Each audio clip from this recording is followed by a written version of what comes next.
You know the drill, back with the series, more cards to rank, trying to get this video series done faster, blah blah blah. Here we go with the ranking. 71. Graveler.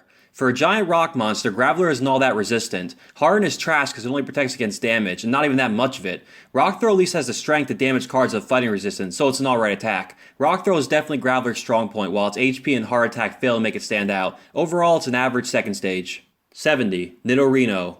Nidorino takes up a step or two from its first stage. He's got a fairly low HP, making him a high-power glass cannon. Double kick is 3 times more expensive and 2 times more likely to hurt your opponent than Horn Hazard. Not exactly a great trade-off. Horn Drill is more reliable, but it's costly. However, a second stage who can deal 50 damage with no repercussions is a decent force, but it's poor planning to power it up as Nidoking only requires 3 energies for its attacks. So while Nidorino can dish out plenty of damage, it's unlikely he'll be able to take it. 69. Venomoth.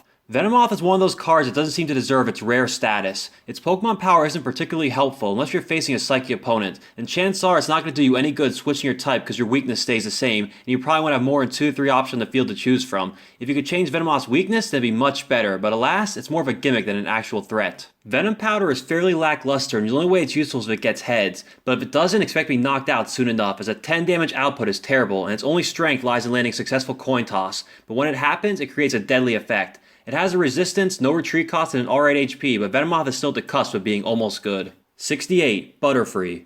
Butterfree is an interesting card. While it has 2 of the worst moves in the card game, combining them together actually works as an effective combination. Whirlwind can potentially stall and disrupt your opponent's plans, which can be good for the incredible effort it takes to power up Mega Drain. However, providing your opponent a free retreat is not without its disadvantages. If you're successfully able to fill the energy cost for Mega Drain, you're in luck. It's a fairly powerful attack which heals you as well. If you get lucky enough to go against a card weak against grass, it can brutally deal 80 damage and heal 40. Even against neutral typing, that 40 damage is enough to knock out quite a few first stages, the equivalent of giving yourself a free potion.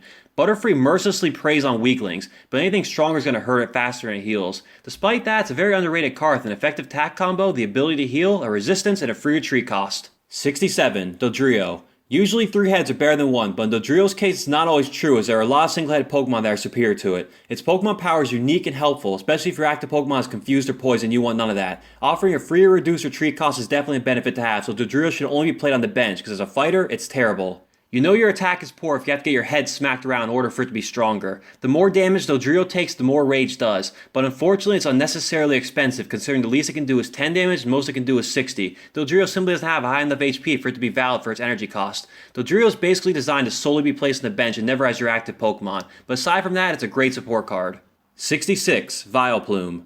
Vileplume's greatest weakness is that it's too self-destructive and risky. Petal Dance isn't really strong enough to warrant the side effect of guaranteed confusion. It's kinda scary considering there's the potential to do 0 damage, and even that 120 damage maximum is overkill in most cases. The drawback is more devastating for you than the uncertain damage output you're going to deliver. Its Pokemon power is probably its best attribute, but works against Vileplume as it stops working when it's confused, so it's best left on the bench for support. Although healing 10 damage can sometimes mean the difference between victory or defeat, the 50% chance for success isn't exactly reliable or life-saving. Vileplume is somewhat misleading as its seemingly lethal attack power and healing capabilities make it appear much more useful than it actually is in battle. 65. Lickitung. For a stall or shield, Lickitung is a mildly viable option. It's far superior to Onix since its 1 energy attack has a potential for paralysis and as Supersonic I feel like confusing your opponent is a better option than paralyzing them. It all depends on what you're facing, but still, since you can't confuse and paralyze your opponent at the same time, it has poor attack synergy, you should really just stick to using Tongue Wrap since it does direct damage. Lickitung is a decent lead-off, given its neutral normal typing as well as its high 90 HP. The Psychic resistance doesn't hurt either, but a fighting weakness and no chance of you benefiting from super effective damage coupled with a ridiculous retreat cost adds some negativity to Lickitung that make it outclass a similar basic Pokemon like Lapras and Scyther. 64. Tauros. Tauros is your average normal type deck filler. Stomp is your primary offense, and for 1 double colorless energy, it's not bad. Rampage is a better version of self-destruct, for a last-ditch effort, it's one of the best. But in order to maximize a 70 damage attack, you most likely won't be surviving the next turn, confusion or not. So its 2 situations will really be any better than Stomp, meaning you'll probably just want to stick with stomping your opponent. If it had more HP, it'd be excellent, but in order to keep the attack balanced for its power, understand why it's not higher. Overall, there are better normal types to choose from, but Tauros is something you wouldn't want to overlook. 63. Kingler.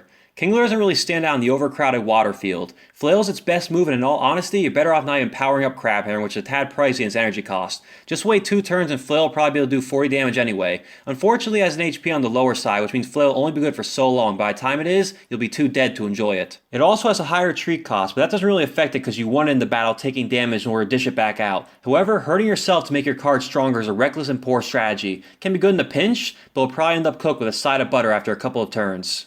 62. Rhyhorn. I would say without doubt that Rhyhorn is the best basic Pokemon card that has an evolution. Leer is a decent stall, and along with its fairly high 70 HP, it should give you plenty of time to power up Horn Attack, which is somewhat expensive, but the 30 damage can be a solid attack against anything without a fighting resistance. That being said, its retreat cost is very high. If you start to match against a card with fighting resistance, the best you can do is stall with Leer, which relies on a successful coin toss and also stops working if Rhyhorn or your opponent's active Pokemon are sent to the bench. Regardless, Rhyhorn is still a pretty good card with its resistance and relatively effective attack combination. It should be considered in any ground or fighting deck.